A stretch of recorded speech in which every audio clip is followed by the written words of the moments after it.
د قرآن مجید یو صورت ته پدې کې د یوسف علیه السلام واقعا هغه ذکر شوی دا او الله جل شانه پدې ته احسن القصص ویلی دي. سورت یوسف کې اوږده خبره ده، ډېرې خبرې، خو یوه خبره دا ده چې د یوسف علیه السلام باندې د زلیخې د طرف نه یو داغ او تهمت لګېدلی. نو چې کله یوسف علیه السلام د مصر باچا شو او حاکم شو، نو یوسف علیه السلام د خوب هغه ډېر ماهر و د تعبیر ورکولو. نو چا خوب کتلو،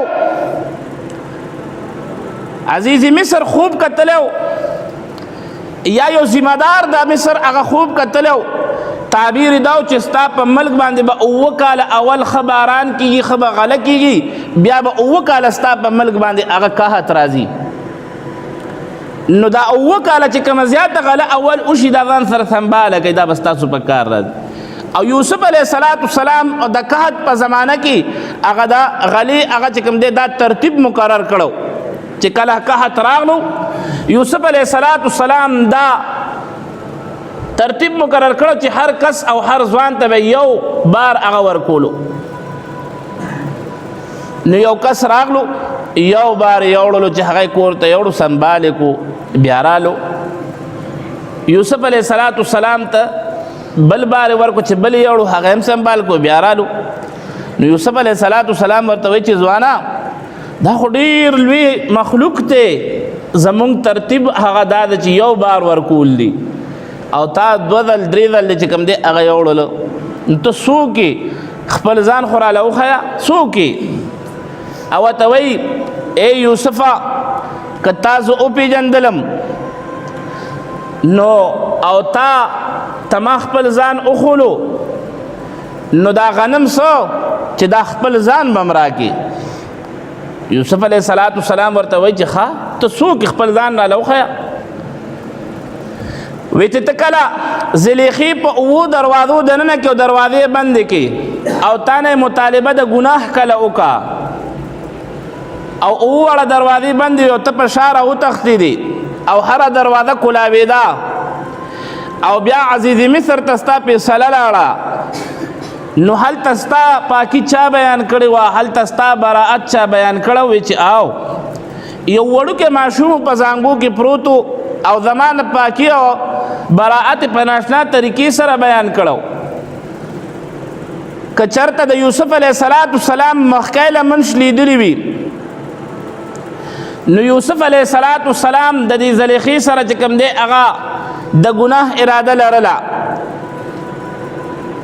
او کنه د یوسف علیه السلام وروستی لمنش لیدلی وي نو د یوسف علیه السلام اراده نه وه. یوسف علیه السلام تښتېدلو د وروستو نه که دا لمنش لیدلی وي نو د زلیخې اراده وه او چې وکتلی شو همدغه رنګې وه. وی چې ښه هغه ماشوم هغه زیم نن هغه زه په دې زلمیتوب او ځوانۍ ته را رسېدلی یم. یوسف علیه السلام ډېر خوشحاله شو، ځان سره په تخت کېنولو او وزیرانو ته او عملې ته او خلکو ته ټولو ته ووایي چې کله هر څه حالات وي هر څه وي خو دا ځوان چې کله م راغلو دی به ما سره برای راست ملاووي او دی چې څه غواړي دله ورکوئ. الله جل شانه وحی راولېږله ای یوسفه ته د دې کس نه ډېر خوشحاله شوې؟ وی چې آو. ولې خوشحاله شوې؟ یا الله د زما براعت او زما فاکی او زما پاکوالی ذکر کړو، زما پاکوالی بیان کړو، د زلیخې د هغه تهمت نه د دې ماشوم په وجه باندې تازه پاک کړو ما او د زما براعت هغه بیان کړو. نو الله جل شانه ورته وایي ای یوسف علیه السلام ډېر خوشحاله شوې؟ او جی ډېر خوشحاله شوم. یا الله وی چې ته د خپلې پاکۍ باندې دومره خوشحاله شوې او یو ځل په جون کې د ستا پاکي او ستا براعت هغه بیان کړی دی چې زما کم بنده دا جون کې او په ورځ او شپه کې بې حسابه او بار بار ما چې کم دی هغه زما پاکی بیانوي. سبحان الله الحمدلله دا قرآن مجید دا د الله تعالی پاکی دا تسبیح دی. نو زه به د هغه نه څونه خوشحالېږم او زه به هغه له څه ورکوما. د الله جل شانه قرآن مجید د الله تعالی تسبیح بیانوي، دا د الله تعالی پاکی بیانوي.